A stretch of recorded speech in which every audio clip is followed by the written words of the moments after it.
에스겔 33장 우리 1절에서 3절에 있는 말씀 우리 함께 읽도록 합니다. 여호와의 말씀이 내게 임하여 이르시되 인자야 너는 내 민족에게 말하여 이르라. 가령 내가 칼을 한 땅에 임하게 한다 하자. 그 땅 백성이 자기들 가운데 하나를 택하여 파수꾼을 삼은 그 사람이 그 땅에 칼이 임함을 보고 나팔을 불어 백성에게 경고하되. 아멘. 지난 시간에 이제 하나님이 애굽에 대한 심판을 말씀할 때 결국엔 두 가지를 조심하라는 거예요. 첫째는 너 스스로를 자고하지 말라는 거고, 두 번째는 세상에 힘 있는 자도 의지하지 말라는 거예요.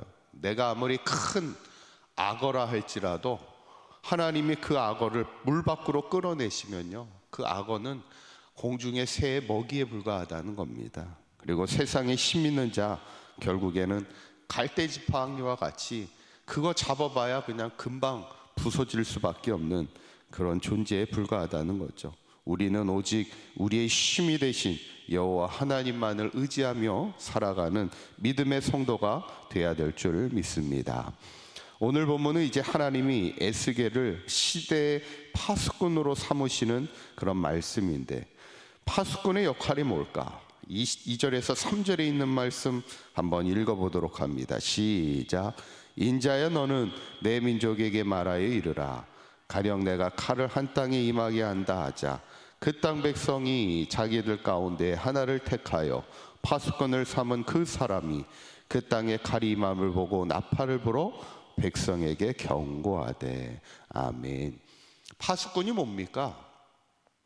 성을 지키는 보초병입니다. 그러면 파수꾼의 역할이 뭐예요? 성경에 보면 그 땅에 칼이 임함을 보고 나팔을 불어 백성에게 경고하는 사람입니다. 칼이 임한다는 얘기는 뭐예요? 그 땅에 적들이 공격해 온다는 것을 얘기하는 겁니다. 그때 보초병은 적들이 공격해 오면 나팔을 불어 백성에게 경고를 해야죠. 그래서 참 이 파수꾼의 역할이 중요합니다. 보통 이렇게 훈련소에 갔을 때도 훈련 중에 하나가 뭐냐면 이제 불침번을 쓰게 됩니다. 다른 사람들은 다 자고 그 불침번을 담당하는 사람은 자다가 일어나서 1시간씩 이제 보초를 서는 거죠. 그게 참 힘든 일이죠. 자다가 1시간 일어나서 또 보초 쓰고 또 다시 자야 되는 그 시간이 참 얼마나 힘들어요. 그런데 그 역할이 얼마나 중요합니까? 이게 진짜 전쟁이라고 생각해 봐요. 적들이 언제 공격해 올지 모르는데 파수꾼이, 불침번이 자고 있으면 어떻게 됩니까? 그래서 오늘 성경을 이렇게 가만히 보면 어떤 얘기를 하고 있냐면, 파수꾼이 적들이 이제 칼에 공격이 올 때 경고를 합니다. 나팔을 불어 경고를 하는데, 만약에 백성들이 그 경고를 듣고도 피하지 않다가 결국에는 피를 흘리게 되면 그 피 흘리게 될 때 그 책임은 누가 있는 거예요? 경고를 듣고도 피하지 않은 사람의 책임입니다.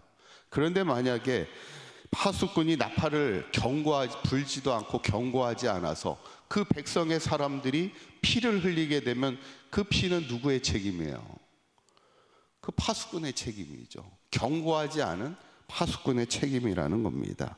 그래서 하나님께서는 이 나팔의 이 부는, 이 경고하는 파수꾼의 역할이 얼마나 중요한지, 이 백성의, 그 성에 있는 백성들의 생명을 어떻게 보면 책임지고 있는 자리가 파수꾼의 역할이라는 거예요. 그러면서 에스겔에게 뭐라고 지금 말씀하는 거예요? 7절에 있는 말씀, 이렇게 말씀하는 겁니다. 한번 읽어봅니다. 시작.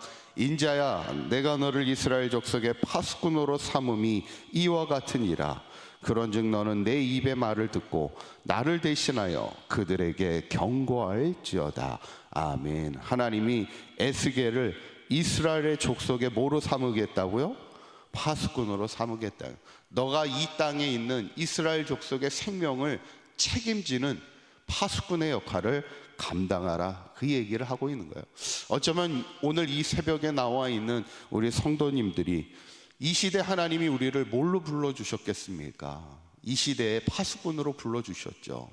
이 지역에, 이 사강 지역뿐만 아니라 이 화성과 이 나라와 민족과 세계 열방에 그들의 생명을 책임질 파수꾼의 역할을 우리에게도 주시지 않았겠습니까? 어떤 파수꾼의 역할입니까? 저는 크게 두 가지로 여겨져요. 첫째는 기도의 파수꾼이죠.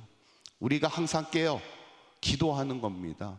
이 시대를 위해 기도해야 되고, 이 지역을 위해 기도해야 되고, 우리의 가족들의 생명을 위해 기도해야 되고, 우리의 형제와 우리의 이웃과 우리의 모든 성도들의 생명을 위해 우리가 깨어 기도하는 기도의 파수꾼의 역할을 감당해야 되고, 두 번째는 복음의 파수꾼의 역할을 감당해야죠. 오늘 성경의 말씀처럼 우리에게는 그들에게 경고해야 할, 이 시대의 마지막이 가까울수록 하나님의 복음을 전해야 될 사명이 우리에게 있기 때문이죠.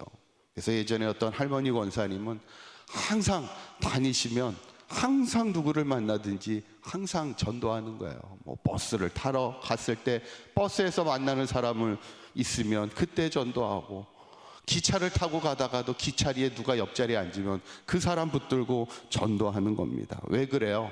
오늘 말씀처럼 우리에게는 파수꾼의 역할이 있다는 거예요.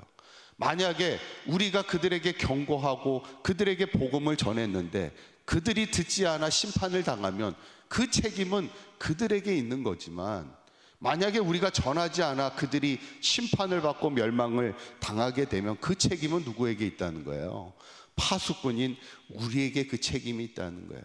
저는 바라기는 우리 사강교회 모든 성도님들이 이 시대 기도의 파수꾼들이 되어 늘 깨어 그들을 위하여 기도할 수 있는 자들이 되시고, 복음의 파수꾼이 되어, 중요한 것은 그들이 듣든지 아니 듣든지 우리에게 중요한 것은 파수꾼의 사명, 그들에게 나팔을 불어 그들에게 경고해야 할 하나님의 말씀을 들고 서 있는 파수꾼임을 기억하시고, 이 땅에 한 사람도 멸망당하지 않도록 모든 사람이 구원에 이르는 복음의 역사가 있는 그날까지 이 파수꾼의 사명 잘 감당할 수 있는 우리 사강교회와 모든 성도님들이 될 수 있기를 주님의 이름으로 간절히 축원합니다.